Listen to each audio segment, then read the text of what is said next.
أعوذ بالله من الشيطان الرجيم بسم الله الرحمن الرحيم وما هم بخارجين منها.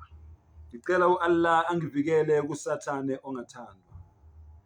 Egameni lika Allah onomusa onesihawu. U-Allah uthi labo bantu labo abenza okwezinkanuko zabo, abenza okwentando yabo, abapractice ibid'a, abenza imifakela, abenza nezinto ezintsha la kule nkolo ye-Islam.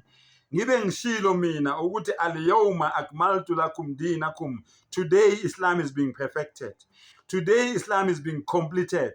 Kodwa yena loyo yena useza nezinto azibona ukuthi zingcono, zibalulekile ukudlula le mina engishoyo.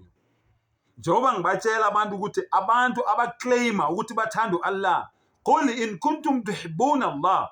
If you claim to love Allah, mawuclaim ukuthi wena uthanda Allah, fattabi'uni, landela, imitate Muhammad sallallahu alayhi wasallam, yuhibbukumullah wa yaghfir lakum dhunubakum. Allah subhanahu wa ta'ala uyokuthanda nawe azathethelele ngisho izono zakho. Uma ngabe nihluleka iloko, u-Allah uthi siniyeke. Subhanallah.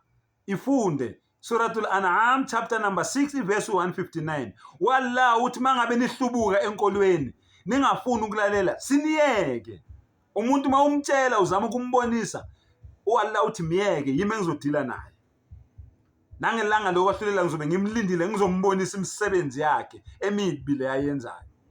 So bafowethu ngiyaniphindela futhi, angeke ngilwe nama-non-Muslims ngokuthi bakhonze ezinye izinto umdali ekhona, bese ngiyawayeka ama-Muslims enza izinto eziphuma endleleni umdali nesithunywa sakhe abangazithandi, abangazange bazipromote, abangazange bathi sizenze, bese ngiyathula ngishaye ngathi angiboni, ngoba ngibenzanga ubulungiswa. Lalela, ishirki, ukwenzela u-Allah izifaniso, nabalingani, nabancedisi, nokukhonza abanye uNkulunkulu, nokuthi u-Allah unendodana, kuyisethuko lokho ku-Allah subhanahu wa ta'ala. Wena mawuzibiza ngemuslim, u-Allah ekutshela uthi laqad kana fi rasulullahi uswatun hasana, esithunyweni sami uMuhammad sallallahu alaihi wasallam is a good example, indlela yokuphila. U-Allah ekutshela ukuthi wama yantiqu anil hawa in huwa illa wahyu yuha. uMuhammad sallallahu alaihi wasallam akazikhulumeli okwezinkanuko zakhe, okwentando yakhe, kodwa konke akukhulumayo kuyi-inspiration. Yimina engimenza, mina mdali wakhe, yimina engimenza ukuthi akhulume kanjalo. Bese wena uyaqhamuka, wena mangikubonisa ukuthi wenza ibid'a, uyibone ukuthi ibid'a, bese wena utshela mina ukuthi le bid'a le uyayithanda, uyaziqhenya wena ngokuba ibid'ati, bese ucabanga ukuthi mina ngisazokubiza ngemuslim. Subhanallah, usenkingeni enkulu. Ngiyakuphindela, Imam Malik rahimahullah ta'ala says, anyone owenza ibid'a useziqalele eyakhe inkolo. Anguphindele, anyone owenza ibid'a useziqalele eyakhe inkolo. Angeke-ke bafowethu ngilwe nama-non-Muslims, ngizama ukuwavula amehlo ngwabonisa indlela eqondile, sirat al-mustaqim, ukuthi bayekele ishirki, ukubayeka ukukhonza abantu, bayekele ukukhonza amadlozi, bayeke ukukhonza iy'thombe, bayeke ukwenza imisebenzi, bayeke ukukhonza imisamo ney'mpepho nani nani. Bese wena ozibiza ngemuslim ubhizi nebid'a, uthuka uMuhammad sallallahu alaihi wasallam, utshela wena abantu ngezenzo zakho ukuthi uMuhammad sallallahu alaihi wasallam i-Islam akayazi, wena uyazi kangcono kunaye. Wena uyakwazi okungcono wena kunalokhu yena akwenza, okunalokhu yena asifundisa kona, okunalokhu yena avumelana nako, wena ukwazi kangcono wena kunaye.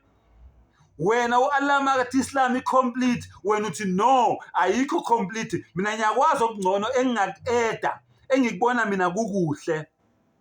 Subhanallah, usenkingeni my brother. Ngiyakuxwayisa, ngiyakukhuza, migrate, make hijra, thutha lapho wakhe khona, ulandele i-Islam ngendlela e-right. Allah says in the Quran, ya ayyuhalladhina amanu, ati'u Allah wa ati'u Rasul. lalelani u-Allah nilalele nesithunywa sakhe nina enizibiza ngamakholwa, ngoba maningakwenzanga lokho ulaika ashabun nar, nizoba abangani bomlilo, hum fiha khalidun, niyohlala kulowo mlilo loyo ingunaphakade, wama hum bikharijina minha, aniphinde niphume kulowo mlilo loyo. So my brother, my sister, ungavumi umuntu akudonsele emlilweni egameni leIslam.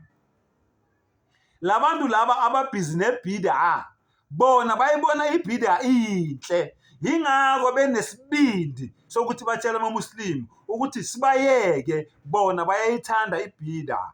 Loyo muntu loyo mina angizwisa ngako ubuhlungu ukuthi akaye esihogweni yedwa, uphosela intambo abaningi ngale bhid'a yakhe le, babambelele kule ntambo le egameni lokuthi bona bakholiwe, kanti yena uyi-agent kaSathane, udonsa labantu laba, ubadonsela esihogweni kancane kancane, slowly but surely.